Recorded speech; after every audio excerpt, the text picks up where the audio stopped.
네, 여러분 안녕하세요. 반갑습니다.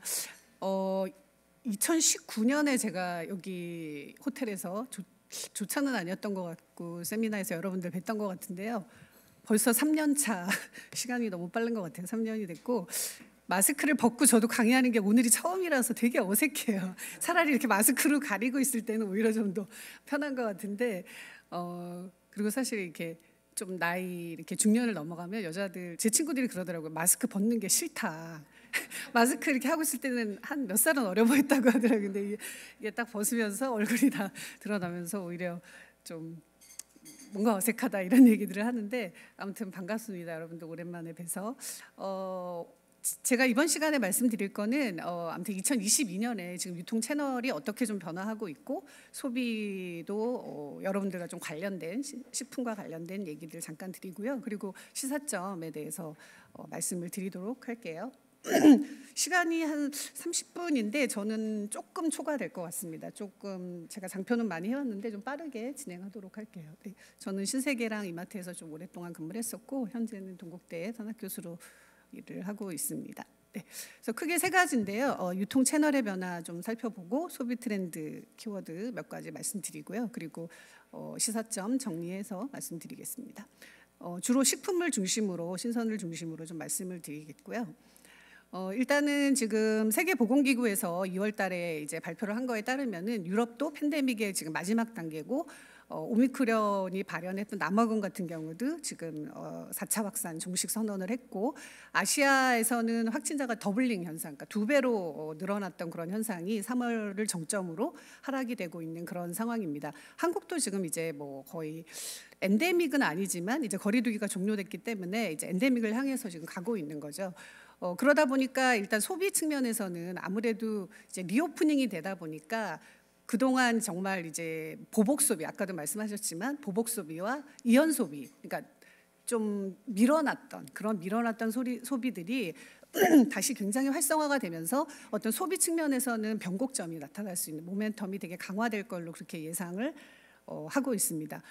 하지만 또 아까도 말씀하신 것처럼 지금 물가 상승률이 굉장히 심상치가 않기 때문에 미국 같은 경우 지금 올해 한 7에서 8% 예측하고 있고 한국은 4% 정도 될 걸로 예측을 하고 있어서 그거에 따라서 약간은 조금 마이너스적인 요인도 있겠지만 당분간은 그래도 소비의 어떤 니즈들은 되게 커질 것으로 그렇게 보고 있고요. 이미 백화점에서는 패션이라든지 화장품 지금 판매가 심상치 않게 굉장히 많이 성장을 하고 있는 그런 상황입니다. 그동안 사실 코로나를 겪으면서 저희가 대부분의 것들이 온라인 시프트 현상, 그러니까 온라인으로 모든 것이 이렇게 전환이 되는 현상이 되게 심화됐었잖아요. 특히 이제 카테고리별로 저희가 보면은 한국 시장이 사실 온라인 글로벌리 한 5위 정도 되거든요. 굉장히 뭐 국토 면적이나 인구가 작음에도 불구하고 그 정도로 온라인 시장이 큰데 그거를 카테고리별로 나눠봤을 때 전자제품이나 사실 패션 같은 경우는 2019년에 침투율, 그러니까 온라인 구매율이 한 59%였던 전자제품이 사실 2020년에는 40%로 줄어들었었어요. 그리고 패션도 조금 줄어들었었는데 이 시기에 늘어난 카테고리들이 세 가지 있거든요. 그러니까 뷰티, 화장품, 그리고 식품, 그리고 리빙 같은 경우가 이렇게 식품 같은 경우도 온라인 침투율이 12%였던 게 2020년 29%까지 거의 2배 이상 증가를 했어요. 그러니까 그 정도로 식품을 이제는 온라인으로 코로나를 겪으면서 한번 구매를 해봤던 중장년층까지 이제는 온라인 구매가 별로 어색하지 않다 이런 상황이 된 거죠. 그래서 사실 2022년에 지금 뭐 공식적으로 발표는 안 되지만 지금 민간기관에서 발표되는 것들을 보면 온라인과 오프라인의 MS 마켓 셰어가 거의 비둥비둥 5대5 정도가 될 걸로 지금 예상을 하고 있어요. 그래서 약간 지금 용호상박의 상황이다 이런 얘기들을 하고 있고요. 그래서 어떻게 보면은 사실 이제 엔데믹으로 간다고 하더라도 그동안 온라인으로 어떤 했던 소비 패턴은 쉽게 바뀌지는 않을 것 같아요. 물론 뭐 줄어들긴 하겠지만 새로운 표준으로 자리 잡았던 이 뉴 노멀이 된 온라인 시프트 현상은 크게 바뀌지는 않을 것이다라고 볼 수가 있고요. 그래서 2022년에 유통업 전망 이마트 유통산업연구소에서 발표한 거에 따르면요. 소매 시장은 지금 5.5% 성장할 걸로 예상을 하고 있습니다. 물론 작년보다는 좀 떨어지는데요. 왜냐하면 이제 2019년에 그 기저효과, 기저효과로 인해서 2020년에 역신장이 굉장히 심했었거든요. 그러다 보니까 2021년에 기저효과가 굉장히 나타나면서 작년에 성장률이 되게 좋았습니다.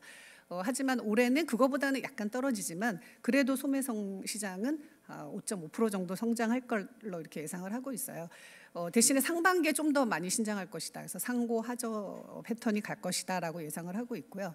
업태별로 이제 그러면 어떤 유통업태들이 올해 성장을 이어갈 거냐라고 봤을 때 면세점이 그동안 사실 어떤 지옥 같은 나날을 보냈기 때문에 올해는 그 기저효과로 해서 면세점이 가장 성장을 할 것이고 그다음이 온라인, 그다음 편의점, 편의점과 백화점이 거의 비등비등해요. 7%대. 그리고 이제 대형마트는 사실 이제 뭐 똔똔 수준, 대형마트 한 1%. 그다음에 SSM이라고 보는 이제 슈퍼마켓들은 역신장할 걸로 그렇게 예상을 하고 있습니다. 사실 여러분들은 뭐 면세점하고는 상관이 없으니까 그냥 온라인이 이렇게 성장을 많이 하는구나 이렇게 올해도 이어갈 것으로 그렇게 이제 머릿속에 넣어두시면 될 것 같고요. 한국농촌경제원 아까 이제 발표하신 그 기관에서 최근에 나온 자료를 보면은요. 식품 품목별로 온라인, 오프라인 유통 채널별 구입액 비중을 조사한 이게 이제 소비자 패널 작년 9월 달에 소비자를 조사를 해서 500가구를 조사를 해가지고 나온 자료인데요. 정육과 계란 같은 경우는 지금 오프라인에서 가장 많이 구매를 한다라고 한 소비자가 많이 쓰는 이제 오프라인 채널이 백화점과 대형 마트고요. 25%. 그다음에 중소형 마트 24%. 그다음에 이제 이런 식품 전문점, 재래시장, 기타 순으로 나타났고요. 그다음 온라인 중에서 가장 많이 이용하는 온라인몰은 아무래도 대형마트와 백화점이 하는 온라인 쇼핑몰 좀 신뢰도가 있으니까요. 아무래도 그래서 15.3%가 되고 있고 그다음이 이제 소셜 커머스 쿠팡 같은 소셜 커머스 5.7%. 그다음 개인과 뭐 지자체 뭐 생산자들의 단체 쇼핑몰. 그러니까 제가 보기엔 약간 D2C 개념인 것 같아요. 그러니까 뒤에서 좀 더 자세히 말씀드리겠지만 요즘은 직거래 D2C, 그러니까 다이렉트 투 커스터머의 직거래 형태의 어떤 쇼핑몰들이 되게 많아지다 보니까 그 비중도 되게 높아지고 있고 그다음이 이제 오픈마켓 그런 순으로 나타나고 있어서 아무래도 그런데 이제 여기서 종합적으로 봤을 때 오프라인의 비중이 거의 한 7%까지 되고 있고요. 아직까지 축산 정육 같은 거 이제 구매에 있어서는 그리고 온라인은 3%. 그러니까 7대 3 정도의 비율로 오프라인을 좀 더 많이 이용하고 있다 이렇게 보시면 될 것 같습니다. 물론 온라인이 늘어나고는 있어요. 온라인이 기존에 비해서는 지금 늘어나고 있는 추세이긴 하고요. 그래서 이제 업태별로 조금 여러분들과 좀 관계되는 업태별로 좀 말씀을 드리면요. 대형마트 같은 경우는 이제 신규점을 늘릴 수가 없어요. 지금 거의 신규점 오픈은 다 스톱이 되어 있는 상태고 상황이 안 좋다 보니까 기존 점을 어떻게 해서든지 좀 리뉴얼을 잘해서 좀 집객을 시키고자 하는 그래서 그 점포 안에서 조금 오프라인에 있어서의 다양한 고객 경험 요소를 넣어가지고 하고자 하는 그런 내실화 방향으로 가고 있습니다. 그리고 특히 이제 대형마트에 있어서의 카테고리로 봤을 때 전략적인 부분이 어떤 거냐면요. 그러니까 비식품 쪽은 거의 다 줄이고 있어요. 매장을 대폭 줄이고 테넌트를 주로 입점을 시킨다든지 이런 식으로 해서 아웃소싱을 하는 전략으로 가고 있다면 신성식품 같은 경우는 계속 확대를 하는 그런 전략을 보이고 있고요. 그래서 한 대형마트의 카테고리별 구성비를 보면은요. 2020년 구성비, 매출 구성비와 2021년 구성비 그리고 매출 신장률 이런 식으로 봤을 때 제가 이 파란색으로 해놓은 것들이 좋아지고 있는 카테고리예요. 그래서 과일, 채소, 축산, 수산, 델리, 애견 그리고 디지털 가전, 스포츠 이런 카테고리들이 매출 구성비도 늘고 있고 신장률도 늘고 있죠. 그중에서 축산 같은 경우는 2020년에 7.9% 구성비였던 게 2021년에 매출 구성비가 8.3%, 신장률이 10.5%의 성장을 하고 있습니다. 그래서 대형마트에 있어서 축산은 잘 되고 있다. 그렇게 여러분들이 이해를 하시면 되고요. 그래서 최근에 작년 이제 하반기에 롯데마트 잠실점이 리뉴얼을 하면서 아예 진짜 분골 쇄신하겠다 해서 이름도 제타플렉스라고 하는 이름으로 바꿨어요. 그러니까 롯데마트 하면 왠지 이제 마트라고 하는 게 붙으면서 시대에 뒤떨어진 그런 느낌이 나다 보니까 제타플렉스라고 오픈을 하면서 가보면은 굉장히 고객 구매 경험을 강조한 그런 매장을 만들었거든요. 그래서 신선식품 같은 경우는 카테고리별로 전문성을 완전히 높여가지고 특화 매장을 만들었어요. 그래서 이렇게 뭐 토마토만 하더라도 20가지의 품종, 종류를 이렇게 갖다 놓고 어떻게 보면은 굉장히 다양한 이색 품종을 좀 경험을 하고 고객들 입장에서는 좀 즐길 수 있도록 오프라인 매장을 그렇게 만들어놨는데요. 축산 같은 경우도 국내 최대의 프리미엄 매장을 구현을 하고 있거든요. 그래서 0.1% 토종 한우로만 된 호반 칙소라는 브랜드 제품도 팔고 있고, 순혈 와규로 된 풀블러드 와규 제품, 또 제주 순종 버크셔 흑돼지 제품, 이런 어떤 가장 좀 프리미엄한 그런 제품들까지도 다 판매를 하고 있습니다. 그리고 와인 최대 매장 막 이렇게 구현을 하고 있고요. 그러다 보니까 최근에 이제 이마트나 홈플러스도 기존의 매장 중에서 조금 괜찮은 좀 가능성이 있는 상권을 중심으로 해서 홈플러스도 메가푸드 마켓이라고 해서 이렇게 리뉴얼을 지금 한 10개 정도를 하고 있는데, 전년 대비 성장률이 한 74% 정도 나오고 있어요. 그래서 이제 계속 이런 식으로 리뉴얼을 할 것이다. 그래서 홈플러스 이 메가푸드 마켓에서도 약간 축산이나 이런 거를 오더메이드 스테이크 서비스를 한다든지 이렇게 좀 다양한 그런 서비스를 강화하는 쪽으로 대형마트 쪽은 갈 걸로 보여집니다. 그리고 이제 대형마트와 비슷한, 우리가 이런 거를 매스 머천다이저 업태라고 하거든요. 그런 업태 중에 하나가 MWC죠. 그래서 창고형 홀세일 클럽인데요. 유일하게 사실은 대형마트는 역신장을 하는데 왜 MWC는 똑같은 오프라인 마트형 형태인데 신장을 할까, 이게 항상 좀 의문이었어요, 저희 업계에서는. 그런데 이제 항상 여기 소비자들 조사를 해보면 여기는 여기 이용하는 소비자들을 트레저 헌터라고 하거든요. 그러니까 보물찾기를 하러 간다라는 그런 얘기들을 많이 할 정도로 정말 좋은 상품이 많다라는 인식을 갖고 있어요. 그러다 보니까 코로나를 겪으면서 미국 같은 경우는 팬데믹 팬트리 현상이라고 하죠. 그러니까 제품이나 식품이나 이런 거를 쌓아놓고 사는 그런 이제 불안함 때문에 그런 현상이 가속화되면서 MWC가 지속적으로 성장을 하고 있습니다. 그러니까 대량 구매 패턴이 나타나는 거죠. 그래서 코스트코와 트레이더스도 지금 보면 코스트코 같은 경우도 2021년에 18% 성장을 했고요. 이마트 트레이더스도 17% 성장을 하고 있습니다. 그러다 보니까 이제 MWC 주요 3사도 계속 이제 MWC 창고형 업태를 늘리겠다라고 얘기를 하고 있어요. 그래서 추가적으로 지금 계속 몇 개 점, 그러니까 홈플러스는 홈플러스 스페셜이라는 이름으로 나가고 있고, 최근에 롯데마트는 빅마켓이라는 이름을 맥스로, 롯데 맥스로 변경을 했거든요. 그렇게 해서 창고형 매장을 이제 계속 늘리는 건데, 아무래도 지금 이제 올해 그 물가 상승 압력이 되게 높기 때문에 그럴수록 더 가성비를 소구하게 되고, 그럴수록 더 가치 소비 패턴이 이제 늘어날 거기 때문에 오히려 이런 업체들은 더 그 어떤 플러스적인 요인이 많다라고 볼 수가 있겠고요. 그러면서 그동안 이제 사실은 대형마트나 SSM이 규제를 받으면서 영업시간 규제라든지 이런 거를 받는 동안에 이 식자재 마트들은 사실 그런 규제를 피해서 굉장히 많이 성장을 하고 있어요. 그래서 24시간 영업을 한다는 걸 이렇게 막 광고하면서, 그래서 2020년에 식자재 마트가 한 9조 7천억 정도 됐었고요. 1,800여 개 매장이 영업을 했었는데 5년 새에 점포 수가 지금 한 74% 정도가 늘어나고 있습니다. 그래서 세계로마트 1, 2위 업체인 세계로마트와 장보고 식자재 마트 같은 경우가 전년도에 한 20%, 17% 정도 성장을 한 것으로 나오고요. 그래서 이제 블로그 같은 데 이렇게 들어가 보면요, 왜 식자재 마트를 소비자들이 좋아하나 이렇게 보면은 물론 일반 B2C, B2B가 다 이루어지니까요. 근데 이제 신선식품의 가격 경쟁력이 너무 좋다, 이런 얘기들을 많이 해요. 그리고 막 이렇게 수입 육 같은 경우도 LA 갈비 이렇게 구이용으로 해서 아주 그냥 푸짐하게 이렇게 좀 용량도 크고 이러다 보니까 그런 부분에 있어서 되게 막 너무 싸다, 저렴하다, 가성비 좋다, 이런 반응들이 블로그 같은 데 많이 올라가 있더라고요. 그래서 그런 측면에서 소비자 만족도가 높고요. 그다음에 사실 이제 편의점은 여러분들하고 어떻게 보면 직접적인 연관은 없을 수도 있지만, 사실 요즘 약간 트렌드가 편의점이 어떻게 보면은 굉장히 핫한 트렌드를 제일 빨리 반영을 해서 좀 변화를 해가는 그런 업태라고 볼 수가 있거든요. 그런데 편의점이 최근에 이제 코로나를 겪으면서 근거리 장보기, 그게 이제 정착을 하면서 식품 매출이 되게 늘고 있어요, 많이. 그래서 여기 편의점의 그 식품 매출 비중 변화를 보더라도 2020년부터 2022년 1년 2분기까지 계속적으로 이제 신장을 하고 있거든요. 비중도 늘어나고 있고, 최근에 이제 GS25에서 대체육 간편식 6종을 출시를 했어요. 그러니까 요즘 뒤에서도 말씀드리겠지만 이런 베지테리언이 너무 많이 늘어나다 보니까 이런 대체육과 관련된 간편식을 내고 있고요.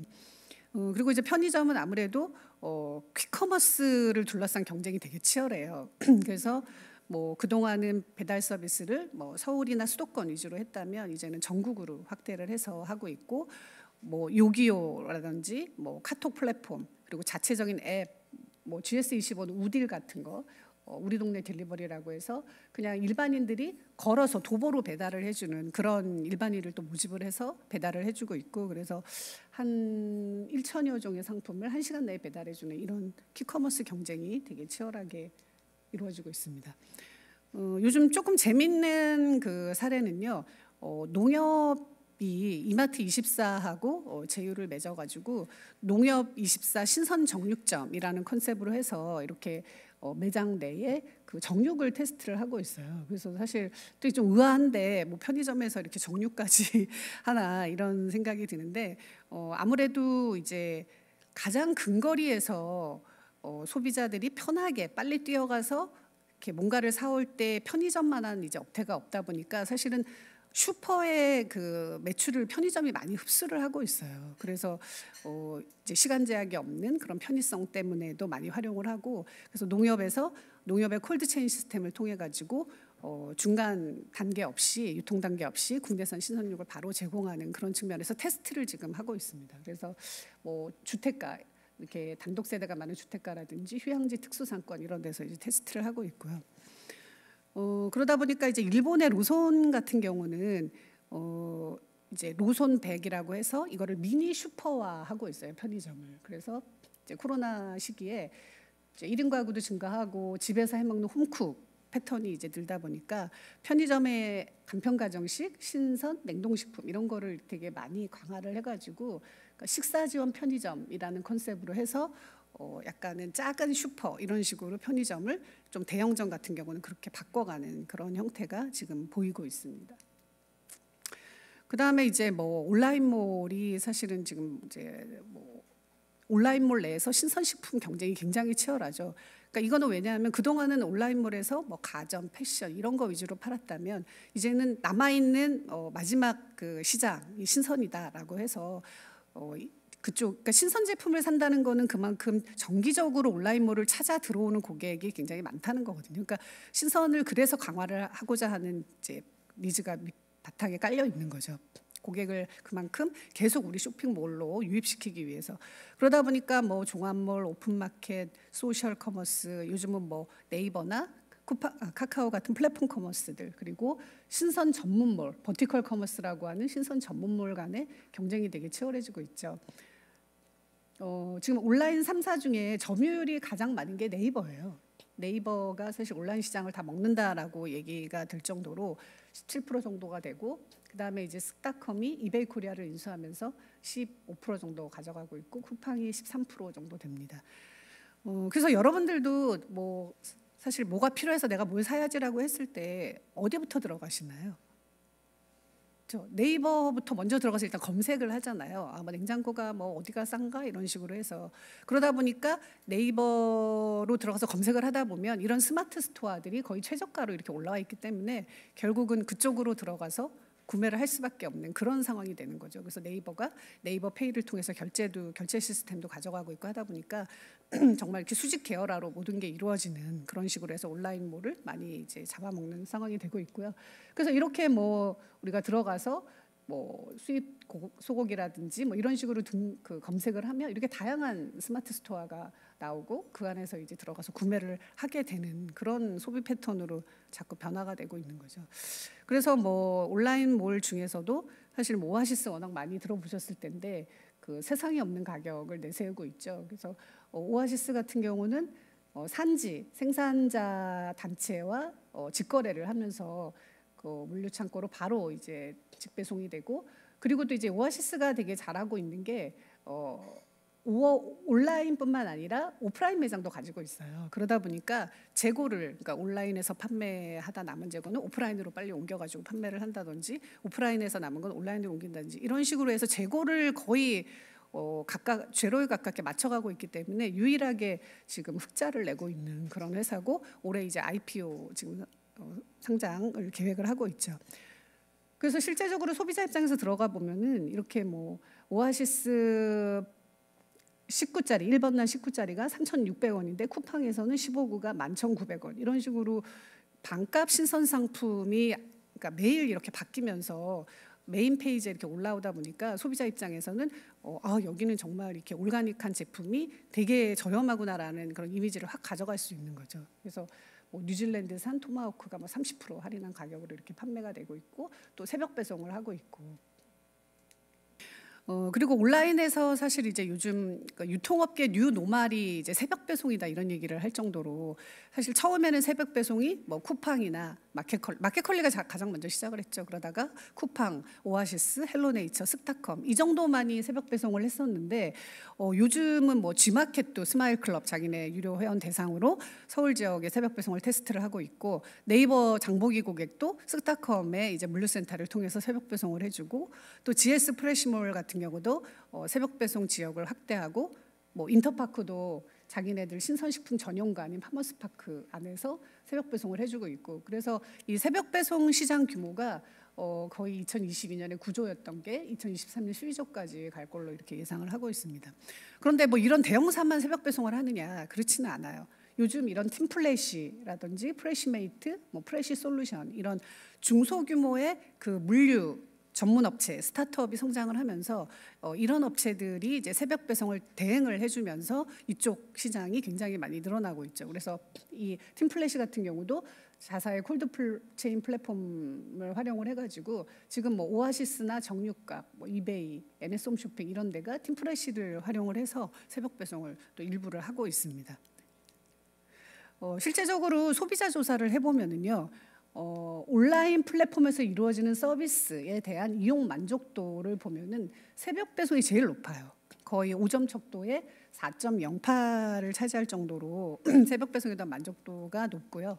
그 다음이 공동구매, 그 다음이 이제 개인화된 상품 추천. 그렇죠. 요즘은 뭐 온라인 쇼핑몰 들어가서 몇 번만 쇼핑하다 보면 이미 제가 선호하는 제품이 메인 페이지에 다 뜨잖아요. 그런 식으로 개인화된 상품 추천, 그 다음에 라이브 커머스, 정기 배송 이런 식으로 해서 이용 만족도가 아무튼 새벽 배송이 되게 중요하구나 이런 거를 이제 느낄 수가 있고요. 그 다음에 온라인에서 이제 선물하기 시장이 되게 많이 확대를 하고 있거든요. 사실 뭐 여러분도 아침에 눈 떠서 카카오톡 뭐와 있나 이렇게 검색하다 보다가 뭐 지인들 이렇게 생일 나오면은 커피 쿠폰 하나라도 이렇게 보내고 싶잖아요. 그러다 보니까 이 카카오 커머스가 선물하기 시장이 지금 한 3조 5천억 정도 매출을 보이고 있는데 거기에 이제 어떻게 아무래도 카카오 커머스는 관계형 커머스라고 보통 얘기를 하거든요. 우리가 서로 1대1 관계 속에서 이루어지는 그런 시장이다라고 해서 그동안은 이제 뭐 커피 쿠폰이나 그냥 보내는 어떤 형식적인 선물을 했다면 지금은 되게 스몰 럭셔리 패턴 그러니까 뭐 뭔가 좀 고급스럽고 나를 위해서도 좋은 걸 하고 내 지인을 위해서도 뭔가 좀 좋은 제품을 해주고 싶다라는 쪽으로 되면서 고가 선물을 많이 하고 있어요. 그래서 식품과 관련해서도 이렇게 미식 선물이라는 코너가 있어가지고 굉장히 뭐 맛있는 레스토랑에 또는 셰프의 어떤 그런 제품이라든지 아니면은 뭐 이런 식으로 뭐 싱가포르 삿포로식 징기스칸 양고기 뭐 이런 거 그다음에 뭐 램 토마호크 스테이크 팩, 뭐 그다음에 블랙 라벨 스테이크 팩 이런 식으로 해서 되게 이렇게 약간은 조금 고가이지만 좀 퀄리티도 좋은 이런 선물을 좀 많이 하는 쪽으로 바뀌고 있습니다. 그다음에 이제 온라인 커머스에 있어서 요즘 D2C 커머스가 굉장히 좀 어떻게 4세대 온라인 쇼핑의 형태로 좀 가고 있거든요.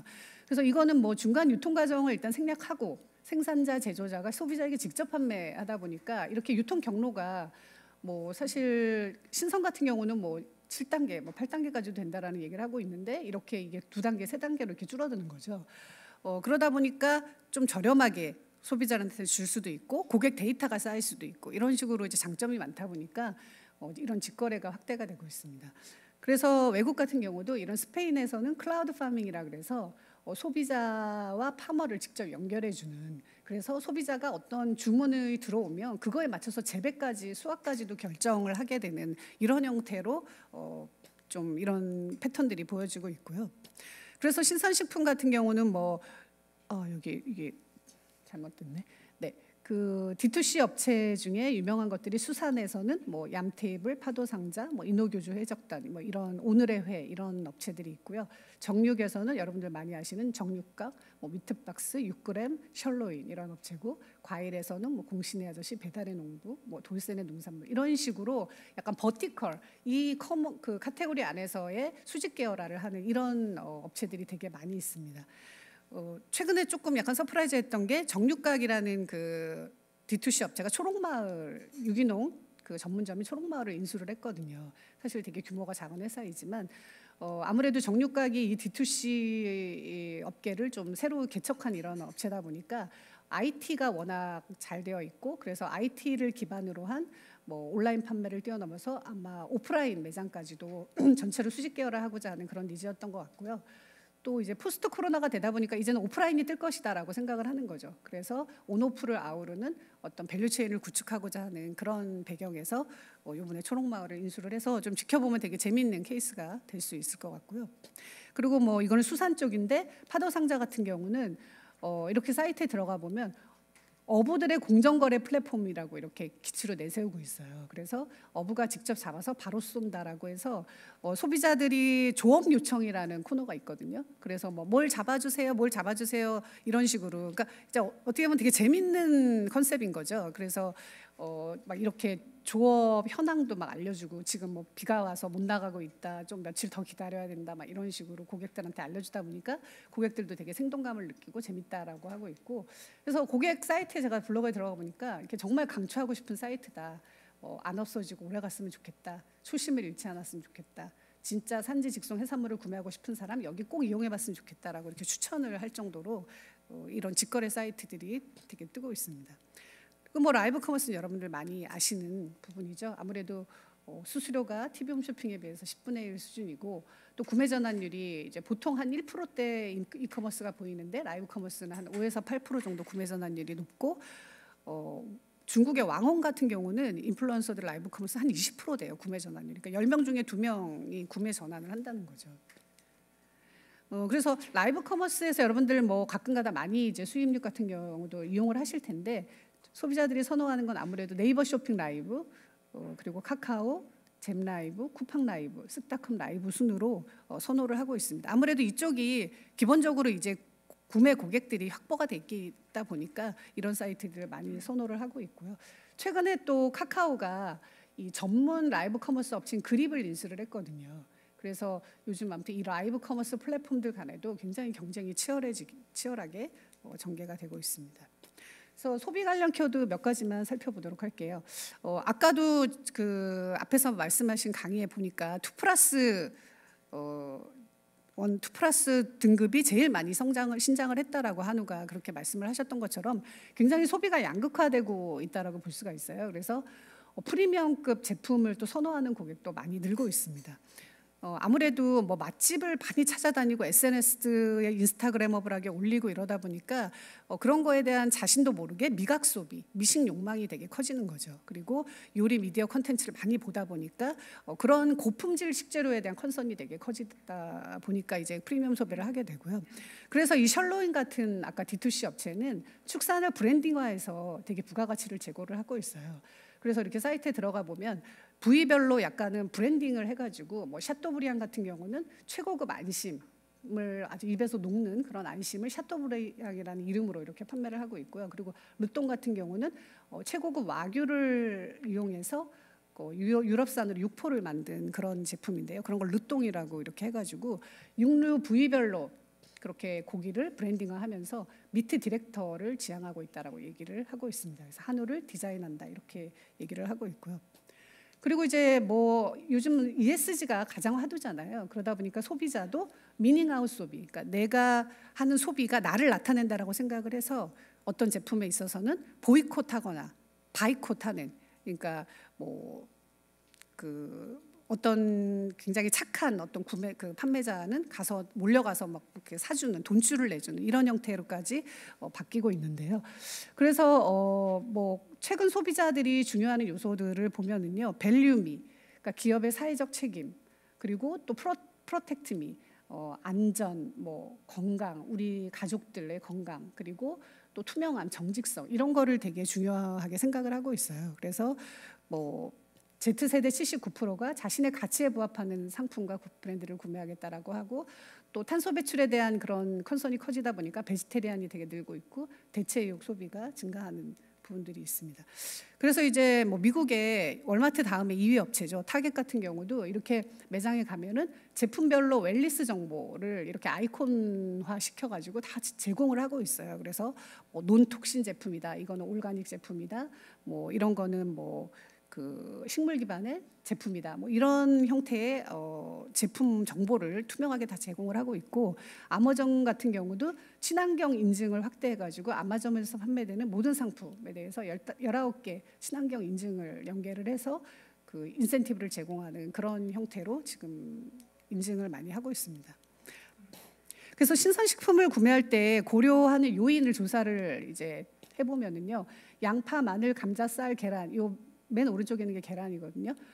가장 고려하는 요인이 뭐냐라고 물어봤을 때 대부분이 다 원산지가 1위예요. 원산지가 1위고 2위가 가격인데, 계란 같은 경우는 특별히 다른 품목에 비해서 인증을 되게 중요시하는 걸로 나타났어요. 그래서 우리가 이런 인증에 관련된 부분들도 이런 정육이나 계란 이런 데 있어서는 되게 중요하구나라는 거를 알 수가 있고요. 그리고 이제 하이퍼 로컬 소비라 그래서 그동안은 사실 우리가 코로나 이전에는 글로벌이 대세였다면 탈글로벌이 되면서 코로나를 겪으면서 지역주의로 이제 회귀가 되고 있죠. 그래서 로컬 푸드들이 많이 부상을 하고 있는데, 아무래도 이동거리가 생산자와 소비자 사이에 가장 짧고 또 신선도 측면에서 극대화할 수 있기 때문에 로컬 푸드가 되게 부상을 하고 있습니다. 그래서 뭐 홀푸드마켓, 아마존이 인수한 오프라인 매장인 홀푸드마켓 같은 경우도 이렇게 로컬 매장을 되게 강화를 하고 있어서 매장 내에서 차별화 코너로 이렇게 운영을 하고 있고요. 최근에는 동네 로컬 크리에이터들, 로컬 샵들이 되게 많이 인기가 있거든요. 소비자들이 되게 좋아해요. 그래서 이런 전문 샵들, 그러니까 골목 상권의 로컬 샵이 약진을 하고 있는데, 이렇게 계란만 취급하는 에그림, 이끌림이라고 하는 계란샵이 있고요. 그래서 계란 관련한 모든 거를 판매를 하고 있어요. 그래서 버티컬 커머스로 해가지고 뭐 계란뿐만 아니라 계란장 장도 담가 먹을 수 있는 뭐 간장 같은 것도 같이 연관해서 판매를 하고, 이렇게 에그 샐러드도 판매를 하고 있고, 그리고 온라인으로도 이렇게 뭐 동물보치 유정란이라든지 이런 것들을 판매를 하는 계란 전문샵도 되게 인기가 있고요. 그다음에 저희 동네가 이촌동인데 이렇게 보면 더 포토하우스라고 해서 축산 한우만 이렇게 또 판매를 하는 전문 샵들이 있고요. 그리고 또 강남에 가보면 셰프의 정육점이라고 해서 뭐 드라이 에이징을 한 그런 축산이라든지 아니면 간편가 정식이라든지 또 축산 선물 포장 이런 것까지 다 해가지고, 그러니까 축산과 관련해서 원스톱 쇼핑을 할 수 있는 와인까지도 다 구비를 해놓고, 이런 샵들도 소비자들의 사랑을 하고 있고, 요즘 이제 생기고 있는 이런 오늘의 고기 같은 매장은요, 현대적 정육점의 이제 프랜차이즈 모델이라고 볼 수가 있는데요. 그러니까 그동안 이제 약간은 집 근처에 재래시장과 같은 그런 정육점이 있다면, 이제 앞으로는 이렇게 현대화된 그런 정육점 모델로 해가지고 하고 있고, 며칠 전에 저희 동네 오픈을 한 커츠라고 하는 매장이 있더라고요. 제가 가봤는데, 커츠 CUTS, 그거는 수입육만 전문으로 해서 판매하는 매장이, 또 작은 매장이 생겼더라고요. 근데 저희 어머니 말씀에 의하면 되게 손님이 많대요. 그리고 너무 퀄리티 좋고 가성비, 가격이 좋은 미국산 수입육을 저희 어머니도 직접 사오셨더라고요. 그렇게 해서 동네에 이런 전문점들이 되게 많이 생기고 있다는 것도 하나의 트렌드라고 볼 수가 있겠습니다.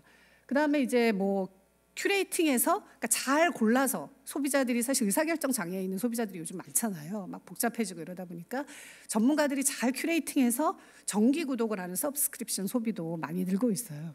그래서 의외로 조사를 해보면은 남성의 42%가 3개 이상을 이미 구독을 하고 있다라고 얘기를 하고 있고, 여성은 한 28% 되거든요.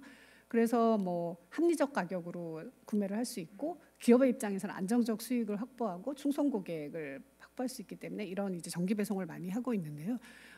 정육에 있어서도 뭐 6g에서 하는 마장동 소도둑단 같은 이제 브랜드는 가구의 형태, 1인 가구냐 뭐 4인 가구냐에 맞춰가지고 큐레이팅을 한 고기를 매월 4주간의 고기를 이렇게 딱딱 나눠가지고 주차별로 먹을 수 있도록 이렇게 정기 배송을 하고 있어요. 그래서 요즘은 뭐 부릉이라는 데나 탱고랑 제휴를 해서 퀵커머스로 해서 뭐 30분 내 배송까지도 이렇게 해주는 그런 형태의 이제 고기도 정기 배송을 해주는 이런 형태들이 많이 등장을 하고 있습니다.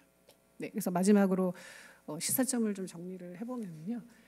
일단은 아무튼 이런 중간 유통 경로가 축소된 이런 D2C 채널들이 굉장히 이제 많이 확대가 되고 있다. 그래서 이런 직거래 중개 플랫폼을 활용한다든지 이런 채널을 좀 많이 여러분들이 활용을 하셨으면 좋겠고, 그 다음에 이제 엔데믹으로 가면서 저희가 리오프닝이 되다 보니까 오토 채널을 모두 다 잘 활용할 필요가 있다. 그래서 오프라인이 물론 이제 많이 성장을 이제 올해 같은 경우는 할 텐데 오프라인에서는 다양한 뭐 아까 시식 얘기도 하셨지만 정말 상품의 경험을 느낄 수 있게 해주고 온라인에서는 매출을 끌어가는 이런 형태로 이제 가져가야 된다라고 볼 수가 있고요. 그리고 앞에서 말씀드린 다양한 뉴커머스 채널에 입점을 하고 무엇보다도 고객과의 접점을 확대를 많이 해야 돼요. 그러니까 고객이 한 채널만 들어가서 구매를 하는 게 아니라 한번 소비를 시작하면 끝날 때까지 복수의 채널을 활용을 하거든요. 보통 평균 8개 채널을 활용한다 이런 얘기를 하는데 그런 식으로 고객 접점이 다양해지기 때문에 그 다양한 고객 접점을 확대를 해야 되고요. 그다음에 비즈니스 모델이 제품만 팔아서는 안 된다. 이제는 제품과 서비스를 같이 묶어서 팔아야 된다라고 얘기를 하고 있습니다. 그리고 축산업계도 이제는 소비가 양극화가 좀 더 심해지기 때문에 브랜드 마케팅을 통해서 뭔가 스토리나 컨텐츠로 보강을 해서 브랜드 마케팅을 한다면 고부가가치 가격을 좀 더 받으면서 우리가 상품을 판매할 수 있는 그런 시대가 되지 않았나 그런 생각을 해보면서 네, 강의를 마치도록 하겠습니다. 네, 감사합니다.